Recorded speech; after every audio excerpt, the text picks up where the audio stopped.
Hey everybody, so today I want to talk about watches, and I want to talk specifically about a watch that I've owned for about 2.5 months now, which is the Omega Seamaster 300. This is the new reference version. When I flip the camera, I'll give you the reference version. I don't remember it offhand. It's like this long, so it's very big. But anyways, the 2018 version with the new laser cut wave dial and ceramic and all of that kind of stuff. I've got it on a rubber strap today so that I can show you the back of the watch more easily. On the bracelet you can't see it, but it comes with this lovely steel bracelet, and I'll of course show close-ups and so forth as we go. If you want to see more about all of the watches that I own and think about the question of is an expensive watch worth it, because this is a very expensive watch, no question about that, then you should watch the video. I will leave the link in the description, and it's like a half-hour video that goes through watches anywhere from like the $50 range up to, the $5,000 range. So basically 2 orders of magnitude, and what advantages do you get out of watches at the higher price versus the lower price and so forth. So anyway, if you want to watch that, I highly encourage you, again, click the link. Maybe watch this video first, then click the link in the description, and you can go watch that one. Or else go watch that one first, and then come back and watch this one, which is a full review. I did that one before I'd had a chance to really wear this watch for a long time, so hopefully you can get a sense about why one would go to the trouble of purchasing an expensive watch versus just getting a cheap Casio or something like that. So what do I want to do today? What I want to do is give a full review of the watch. Like I said, I've owned it for about 2.5 months, so I've worn it almost every day in that time, and I've really had a chance to think about it and come to interact with it. I've learned the good, the bad, the ugly, and so forth, all of the stuff about it. So I think I can give a good solid review, and then I want to talk about how the watch could be utilized in different conditions. For example, the kind of classic set of 4 watches: the dive watch, the casual watch, the complication watch, and the dress watch. So I'll talk about that in the second half of the video. The first half will be more of a review of all of the specifications, and then my thoughts on the good and the bad of the watch itself after having worn it for this amount of time. So anyway, I hope this is useful, and without more ado, let's flip the camera, get around, and look at the watch itself.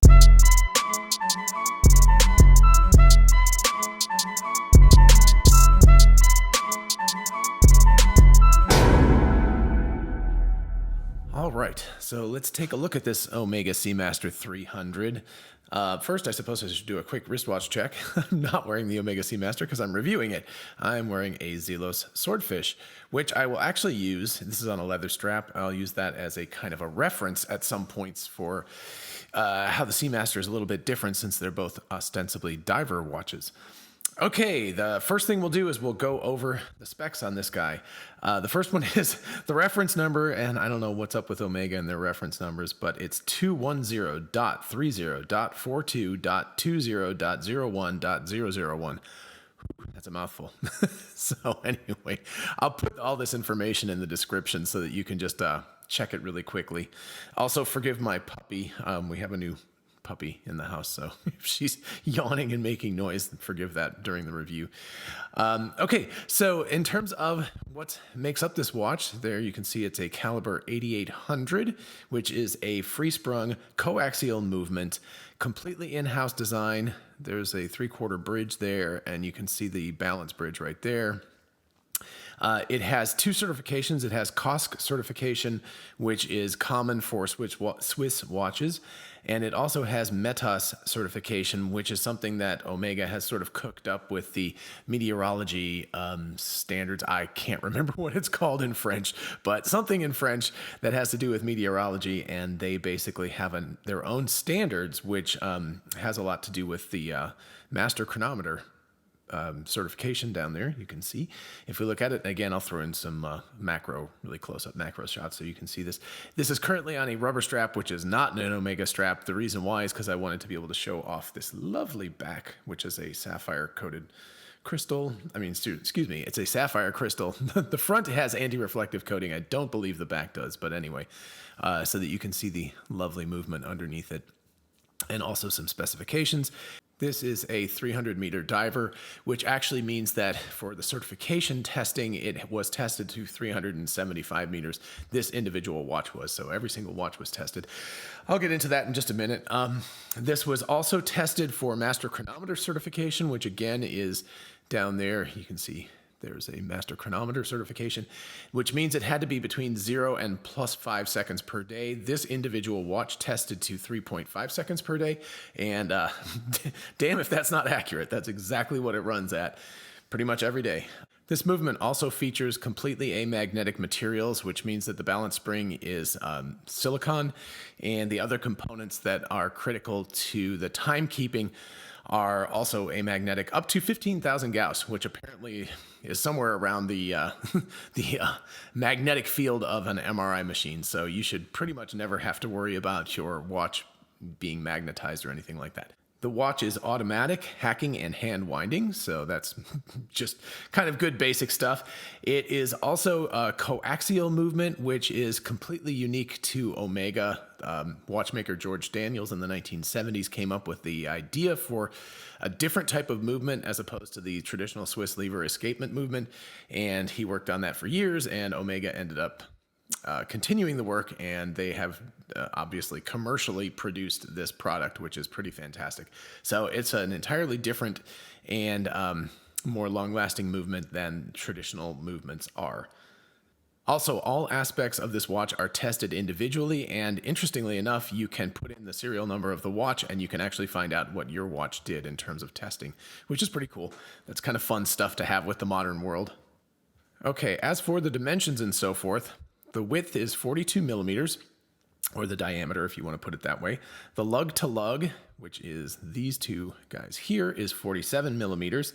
The height, this direction, is 14 millimeters. The lug width is 20 millimeters, which, well, I'll get into it later, but that's an interesting aspect of it. The weight of this watch with the steel bracelet, notice I don't have that on right now because I'm trying to show off the back of this, but anyway, with the steel bracelet, the weight is 191 grams, which is a pretty hefty watch for sure. The head of the watch all by itself, just this part, is 84 grams, and on a lightweight rubber strap like this, it's a mere 98 grams.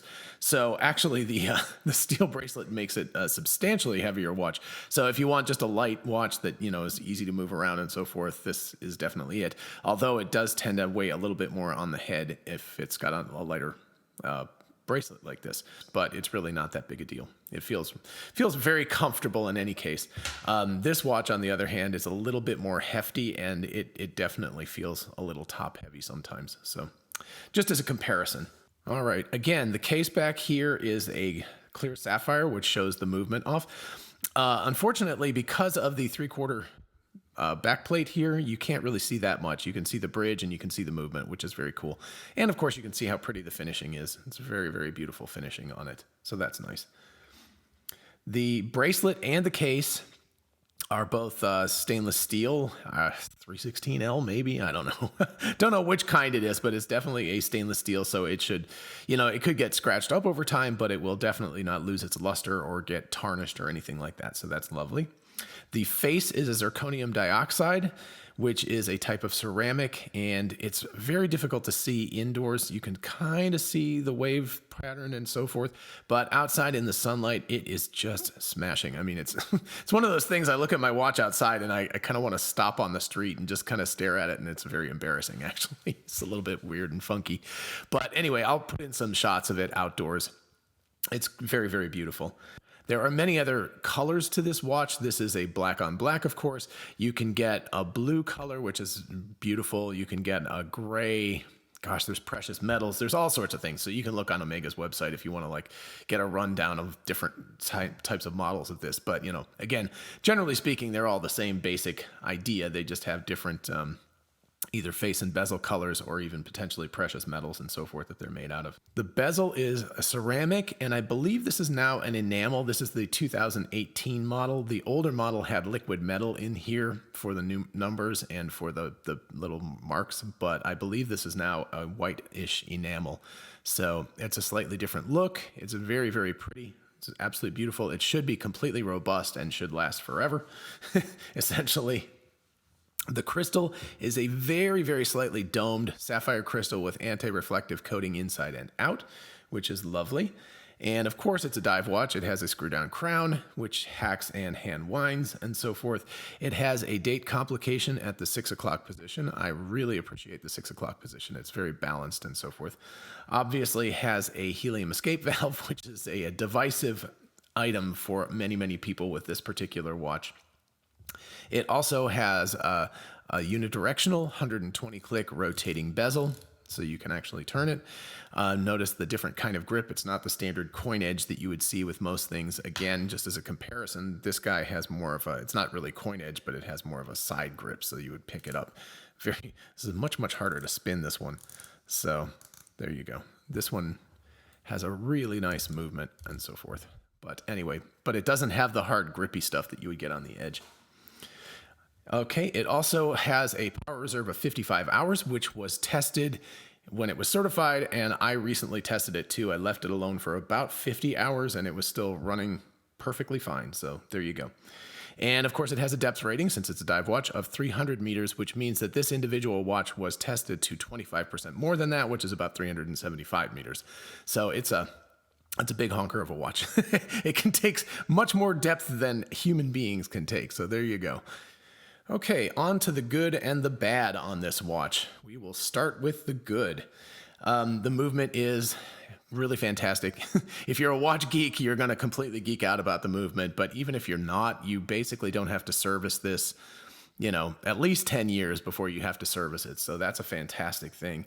The testing results for your own watch are also pretty cool for watch geeks. That means you can actually go online and you can look at how this particular watch did, this serial number did, which is pretty cool. 42 millimeters is a pretty nice size for a dive watch. This is up slightly. I believe that the old version which had the flat face was 41 millimeters, so it's just a hair bigger than the old one was. And it's also not too tall for a dive watch. Considering the original coaxial movements were pretty thick, this is nice that they've actually got this down to not a terribly tall watch anymore. So that's not bad. It makes it much more versatile because it can fit underneath cuffs and so forth, at least if you have a relatively generous cuff on a long sleeve shirt. The helium escape valve is completely useless for any kind of normal use cases. I mean, the only people who would use a helium escape valve are saturation divers, and saturation divers are at least going to get the Planet Ocean kind of, or the Rolex Sea Dweller or something like that. They're going to be up a level from this. They're not going to be purchasing this watch. So it's basically useless, but I actually kind of like it. It's kind of cool. It gives it some character. It's different than the standard watch, so that's kind of fun.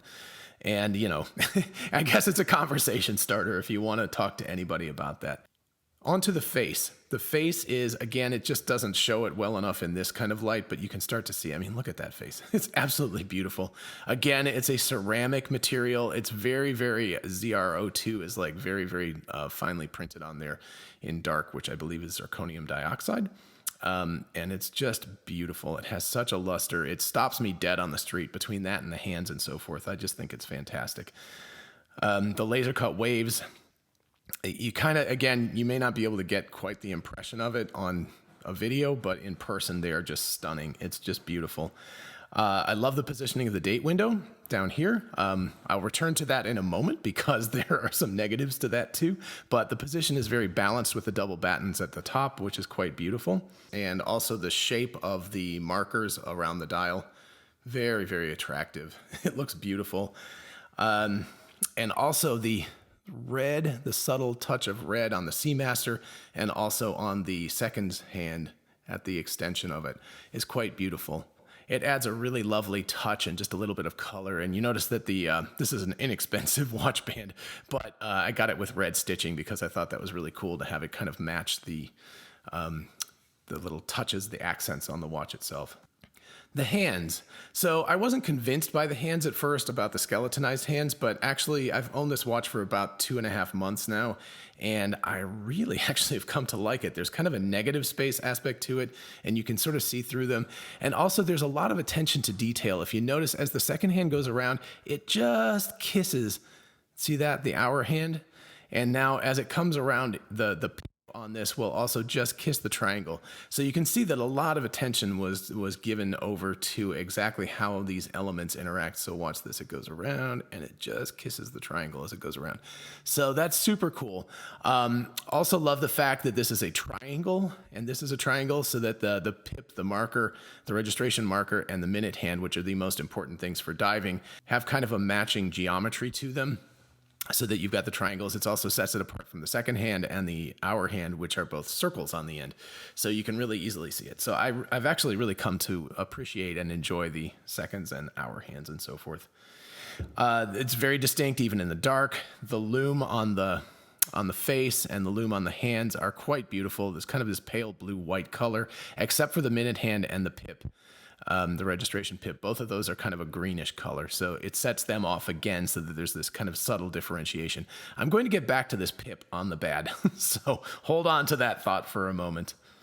The red tip of the second hand and the lollipop also give it kind of a harkening back to the 1950s original Seamaster versions, which had a big lollipop second hand, which was very cool. So that's a pleasure for the watch geeks again. And again, notice how it just kisses all of these markers as it goes around the outside. So again, just like really cool how the second hand kind of like walks the whole thing around. The bezel. So the bezel is ceramic. It has a beautiful luster. It should stay like that for about forever. So this is much, much tougher than the older aluminum bezels. It's kind of common now, of course, Rolex. And even honestly, this Delos has a ceramic bezel, but this one is particularly beautiful. It's very shiny. It's very lustery. It's so lovely. The bezel edge is not ideal for gripping, but you kind of press down instead of gripping sideways. You press down, and the action is just beautiful. And also, the registration is beautiful. Let's see if I can. There we go. The registration is beautiful, and this shape, as opposed to the coin edge, gives it more versatility, which again I will get to in the next section of this video. So I think it has a really nice aspect to it. It's a little bit of a disappointment in terms of, like, I guess if you were diving with wet hands and gloves, but I've actually used this for diving and it worked. So it was okay. Surprisingly enough, it was not as bad. Now I was diving in the tropics, so, I didn't have to have gloves and heavy stuff. If I did, I probably would want something with a little more grip to it, but it worked very well for what I was doing. I also like the fact that the registration mark is a triangle. It makes it very obvious, but again, I will get back to that on the negative. Okay, so the bracelet. Again, I will show some pictures since I don't have that on the watch right now. The bracelet is just amazing. The micro adjustment on the back of it just rocks. It's such a cool micro adjustment. I'll throw in some insert pictures of what that looks like adjusting it. And also the diver's extension works very well. It was funny that the salesman was telling me there was no diver's extension on the watch, and I popped it open and said, yes, there is. So just goes to show a lot of times these people who work at these stores don't really know everything about a watch. Again, this is a relatively new watch, the model and so forth. But anyway, the micro adjust by itself, I've used a ton of times because it's really nice to be able to adjust for I have a 7.5-inch wrist. And as the weather gets warmer or colder, it shrinks and goes back. And, so anyway, it's just nice to be able to adjust it as you go. I have used the Rolex micro adjustment in the store, but I've never obviously owned a Rolex, so I don't know how that would work day to day, but certainly I feel like the Omega is on par with that, so that's really nice.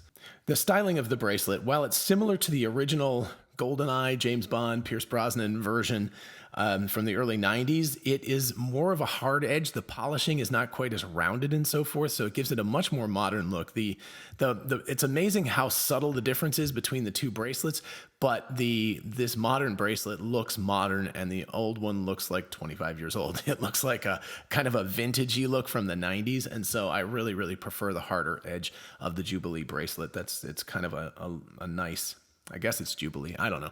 It's not your standard three link bracelet across. And even though I really actually love those kind, and this style is not my absolute favorite style, I actually really love it because it's a very versatile bracelet. So I think that's really cool. As far as weight is concerned, on the steel bracelet, even though it's a very heavy watch on the steel bracelet, it's perfectly balanced top and bottom. It feels like it wears just beautifully like a dream. So I find it to be very versatile in terms of what kind of strap you can wear with it. I don't have a NATO strap yet. I have a leather and a rubber strap. I'm probably going to get a NATO strap eventually because it's just really cool to be able to sort of dress it down and so forth. I'm not spending the money to buy the Omega branded versions of these things. You know, this watch band was very inexpensive. But again, I just think it looks nice. It kind of dresses it down, and it also makes it a little more of a stealthy watch. So that can be nice too, that you can wear it without it being obvious, you know, if you're going someplace where you're not absolutely convinced that it might get stolen or something. You can put it on one of these straps and it just looks a little more low key and so forth. Okay, and now the bad. So there's always bad with the watch, right? So the first bad is probably an aesthetic decision, but I feel like it might be a bit too flashy for a diver. It's, if you look at this versus the Rolex Submariner, which is, you know, sort of the benchmark, I guess, for a dive watch, and I'll probably try to throw up like some graphics of one versus the other here. But you can see that this is a more flashy looking watch. The dial is more flashy. The way that it's polished, there's, you know, the beautiful twisted lyre lugs, which Omega is famous for, has a smooth polish on them. So it just creates a little more flash, and the bracelet is very, very flashy when you put it on that. So it definitely has a little more flash to it, so maybe not quite as much the, you know, quote unquote tool watch and so forth, but it does make it more versatile. So we're going to talk about that in the second half of the video. The second thing I've already mentioned, which is the outside of the bezel is a little bit sad for gripping, but again, because the movement is so beautiful, just feels so good. I like to turn it because it just feels so good to turn it. But because of that, and because I just have sort of reoriented it, where what you do is instead of gripping it, you push down a little bit and it just turns very, very easily. So I don't mind that so much. At the beginning, I was very upset by that, but I've decided that that's not as big a negative as I thought to. So, you know, it's not too bad. Again, you probably, if you were diving in cold water with heavy gloves, you would not want to use this watch, but, you know, then again, you probably wouldn't want to use this watch then. So, you know, it has its own thing. The bezel definitely brings its own unique look to this. It doesn't look like any kind of Submariner ripoff or anything like that because it's not using the coin edge in the bezel. So I think that that's a positive too. So, you know, you've got a little bit of a negative. It's harder to grip, but the positive is it definitely gives this watch its own characteristics, which is really lovely. The lume. Just a small thing, but I find that the lume kind of disappears a little bit too quickly for my taste. And that's rather unfortunate. It's just beautiful looking lume. And so this pale sort of bluish white color, except for, again, the minute hand and the registration pip over here, which are both more of a pale green. But they look just smashing, and I kind of want to stare at them for hours. Speaking of lume, the lume on the registration pip is just abysmal. This is actually the worst aspect of this watch in my mind. I don't know what they were thinking. This pip is way too small. It doesn't have enough lume in it, and it disappears almost immediately, and you can't see it in the dark. And essentially that just makes the watch useless to use as something like a diver or a timer at night. As a very simple thing, they could have just taken this entire triangle and filled in the whole thing with lume, as opposed to just having that tiny, tiny little pip there. Or something, they could have put like maybe the minute markers could have been loomed. You know, this Zelos watch here, just to put this down for a second, these guys, like the whole thing is loomed, which is really, really cool looking at night.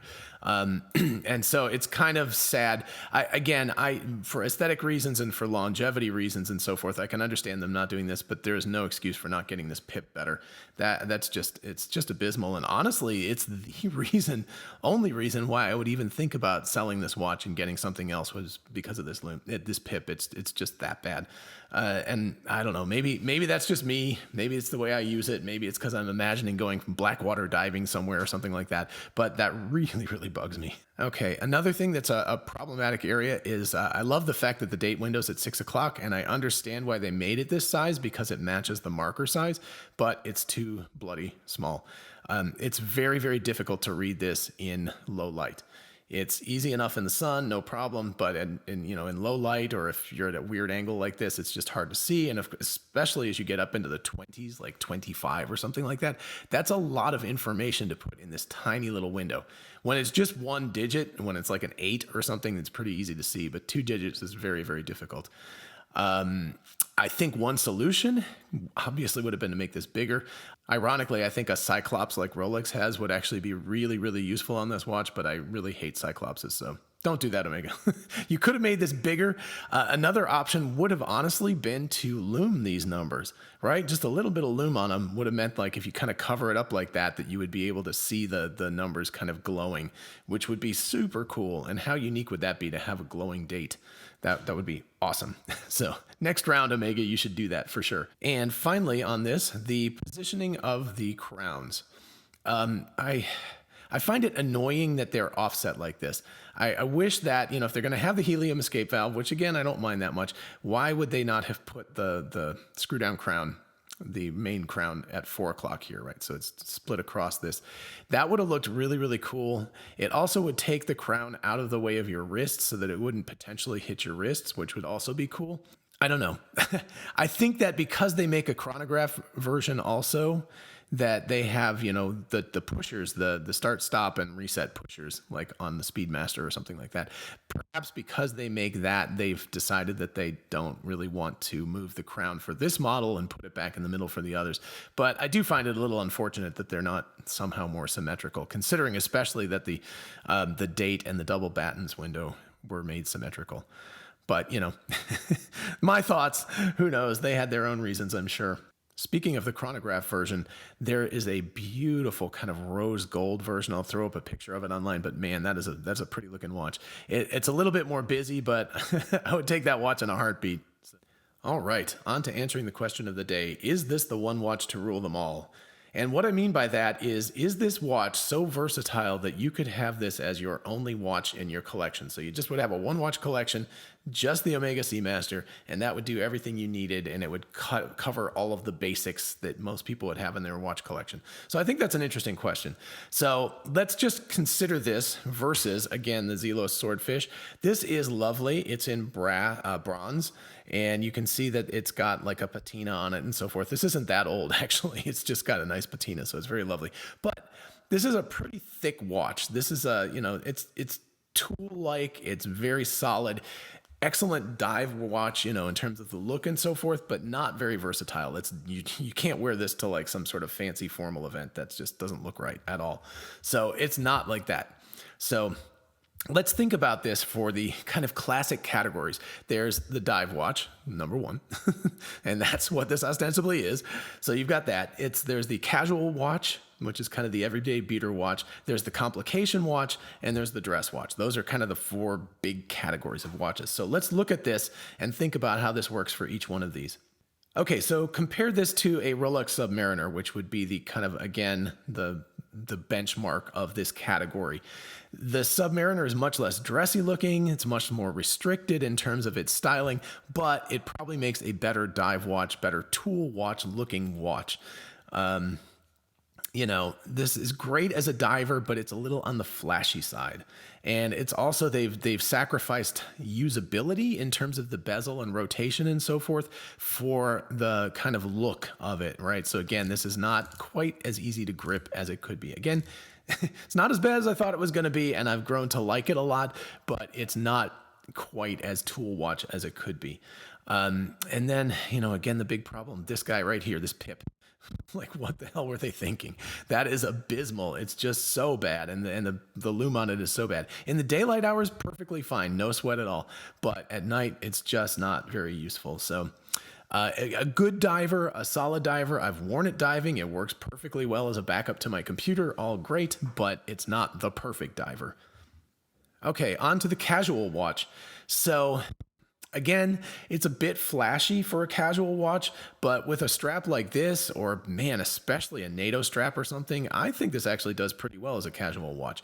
Again, a tad on the flashy side for that, but I think really that dresses it down. This doesn't look that flashy with a rubber strap on it, so it tones it down quite a bit. So I think with a NATO especially, you could really dress this down and make it a good serviceable casual watch, something like that.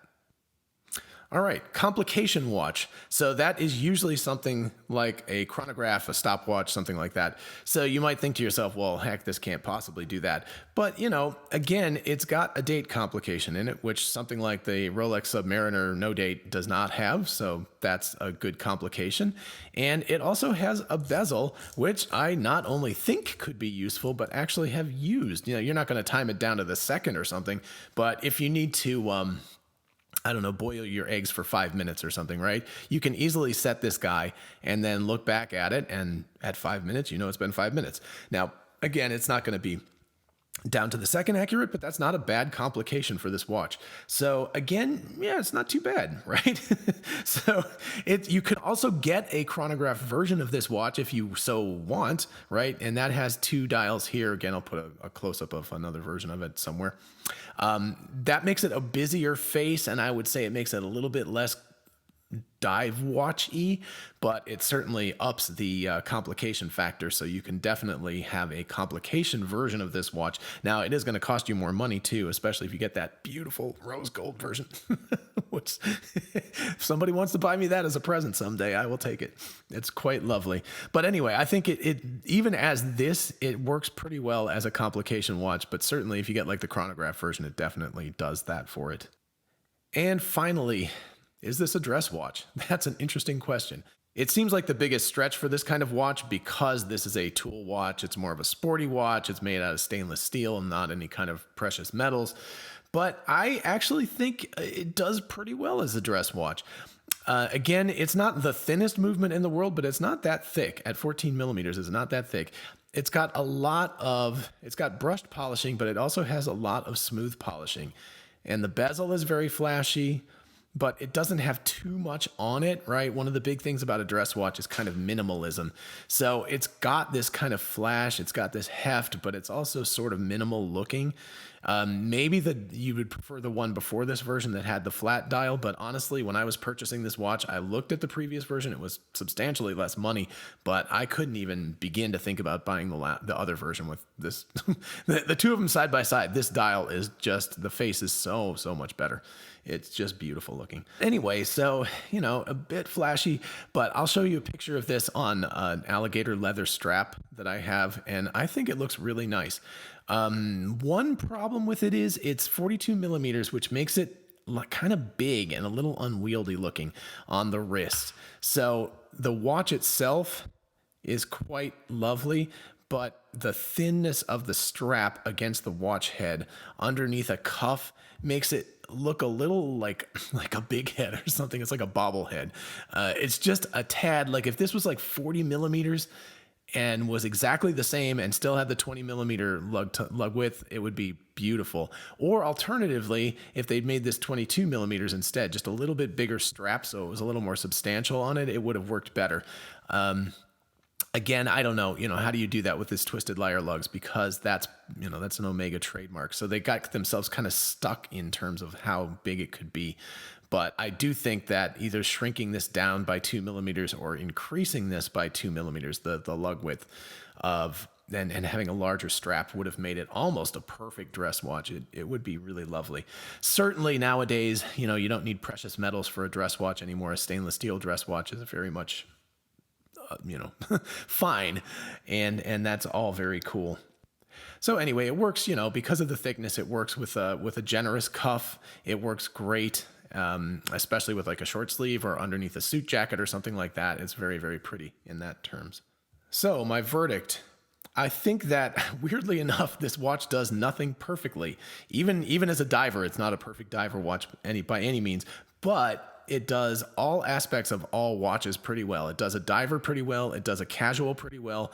It does a complication pretty well, and it also does dress pretty well. So it's that thing that does a lot of stuff pretty well, and that's very cool. Which means that for your money, if you were only going to get one watch, and that's all you could get for the rest of your life, yes, this actually would work very well. Now I'd want several different straps to go with it, but yeah, just the one watch head would be fantastic. It's also got an amazing and a long-lasting movement, which does not need a lot of servicing, which is fantastic. The one thing I would say would be not to get this watch on Omega's rubber strap. It saves you a couple of $100 not to get the steel bracelet strap, but watch straps are very inexpensive, and I would definitely say spring for the steel bracelet because it's the kind of signature thing that goes with this watch, and then purchase other straps and change them out as you need to. Okay, so my final thoughts on the subject. I'm back to wearing my lovely Omega Seamaster now. It seems like Omega tried to make a very versatile watch, including the bezel, the band, the face, etc., so that the watch would be usable in almost any condition. And lo and behold, it is usable in almost any condition. So it creates an amazingly versatile watch. It really can be used for any occasion that you want, from formal to very casual. And as a tool watch, as a diver, hell, I assume you could take this to space. It would probably work very well there too. As the saying goes, however, a jack of all trades, master of none, right? So this is like a really good watch under all circumstances, not a perfect watch under any circumstance. So it does everything very well, but nothing perfectly. So that is my verdict. It is not quite the one watch to rule them all because it doesn't do everything perfectly. But on the other hand, I am not a firm believer that there is such a thing as one watch to rule them all. I think that this actually comes about as close as you can come to being the one watch that rules them all in, the real world. How's that? So that's my answer. Till next time.